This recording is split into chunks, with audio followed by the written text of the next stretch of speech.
Preguntarle, bueno, en la página que han dispuesto de manera oficial, y bueno, en tanto que han dicho que el primer caso de COVID-19 en México confirmado fue el 28 de febrero, siendo una revisión en esta página en los números que se tienen, ahí se menciona en la tabla de casos confirmados a nivel nacional que nos aclaran el punto, que desde el 6 de enero ya hubo un caso confirmado en Nayarit, el 8 de enero dice también, bueno, ahí que hay otro en Tabasco, para el 14 uno en Aguascalientes, después en Guanajuato, después en Baja California, Ciudad de México, de tal manera que para el 28 de febrero México habría llegado con 12 casos, de acuerdo con la información que se ve en esta página oficial. Preguntar si fue así, si México llegó al 28 de febrero con 12 casos de COVID-19 o qué sucede con esa información, por un lado.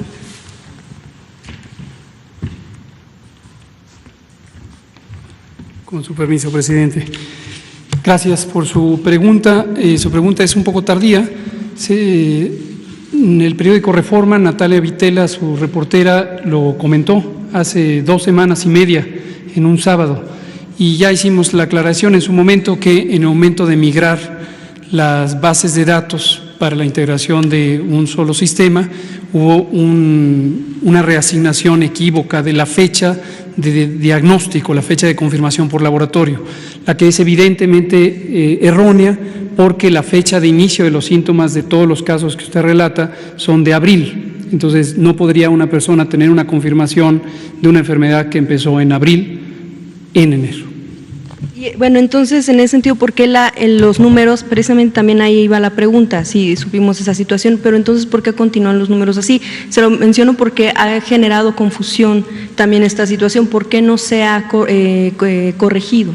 No sé a cuáles específicamente se refiere, pero vamos a pedirle a la unidad de inteligencia epidemiológica que revise todos los datos. Estos datos son revisados por múltiples instituciones, de hecho CONACYT, con quien estamos siempre agradecidos, nos articula toda la parte de la auditoría de datos. Entonces vamos a revisar si usted nos ayuda a decirnos exactamente al cual se refiere y a qué fecha y cuándo bajó la base de datos y cuál fue el mecanismo de verificación, y hacemos todo un mecanismo que se llama auditoría técnica de datos, en donde se revisan los metadatos. Esto es un asunto técnico, pero se puede documentar exactamente qué fue lo que pasó de acuerdo a cuál transferencia de cómputo.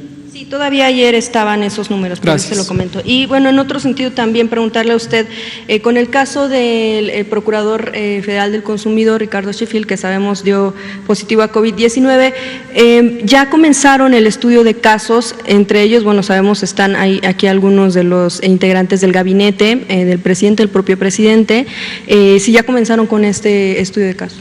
¿Ya?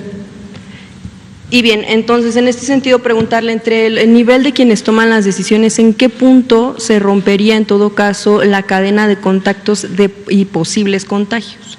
¿Cómo están analizando este hecho? Perdón, no entiendo. En el sentido de que todavía se siguen reuniendo en el gabinete y obviamente han tenido contacto diverso. El lunes estuvo aquí el procurador, estuvo la secretaria Luisa María Alcalde, estuvo el presidente. Entonces, ¿en qué momento pudiera cortarse la cadena de contacto? Porque han tenido diferentes reuniones, se entiende que tienen que tomar decisiones, pero ¿en qué punto se está tomando la decisión de que en algún momento se corte para que no siga habiendo más casos? ¿Y en el momento en que esto sea procedente?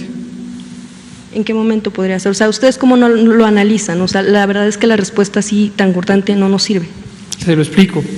Aquí le pongo un ejemplo de algo que ocurrió aquí en esta comunidad de comunicadoras y comunicadores, de quienes acuden en la tarde. Con este se lo voy a ilustrar para que vea cómo funcionan los estudios de casos y contactos. El estudio de casos y contactos para la población que tiene intereses más generales en la epidemia, les comparto que es uno de los elementos básicos de la táctica de contención.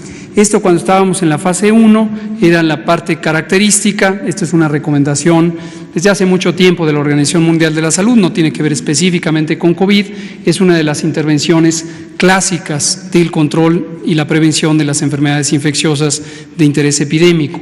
¿En qué consiste esta contención basada en contactos y casos? En identificar a las personas que tienen caso sospechoso, es decir, tienen las manifestaciones clínicas de una enfermedad, en este caso que nos ocupa es el COVID, aun cuando no se sepa si tienen o no una confirmación por laboratorio. Esto tiene como propósito encontrar de la manera más temprana y por lo tanto oportuna a una persona que pudiera ser contagiante de otras personas en su entorno inmediato.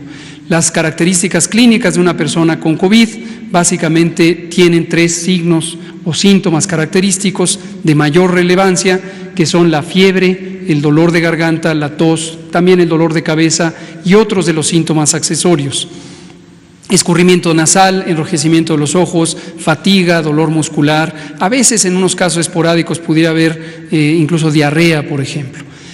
Cuando una persona tiene estas características, independientemente de los cuidados que se deben tener para que esa persona tenga una buena evolución, se considera a la persona como potencialmente contagiante y se le considera un caso sospechoso.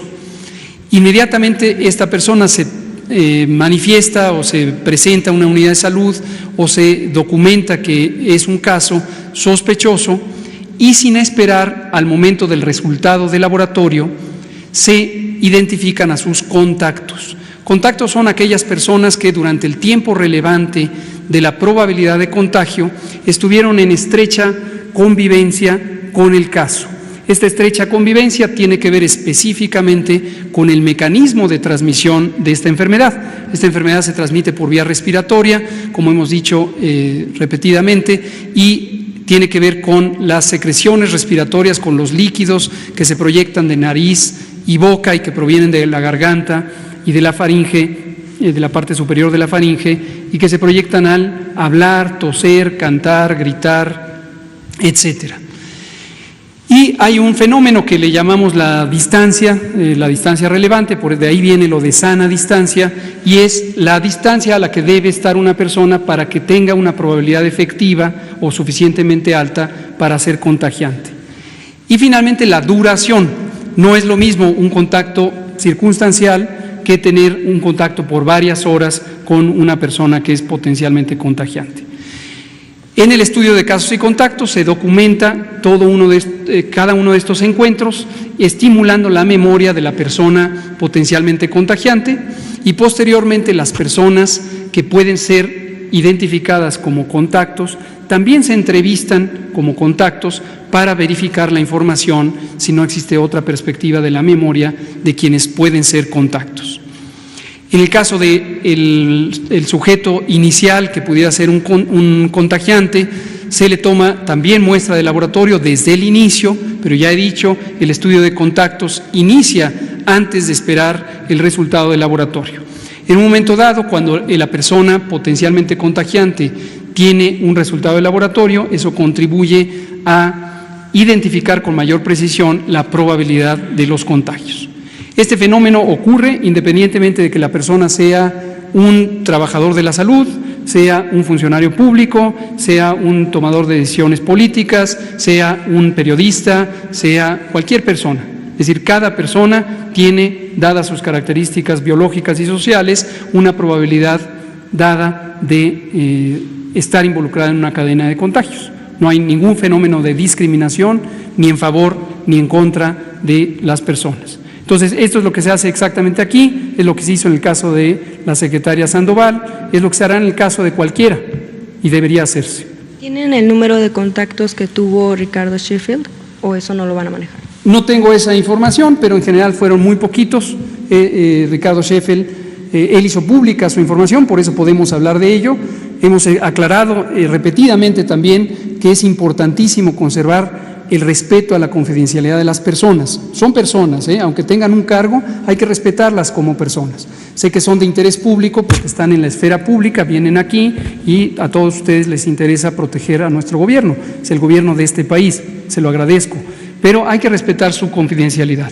Los estudios de casos y contactos son confidenciales, se trate de quien se trate, no tiene nada que ver con que tengan o no privilegios, ya lo he dicho, no hay esa concepción en nuestro gobierno y hay que respetar su confidencialidad. En este caso se está atendiendo con el protocolo estandarizado de todos los ciudadanos de México.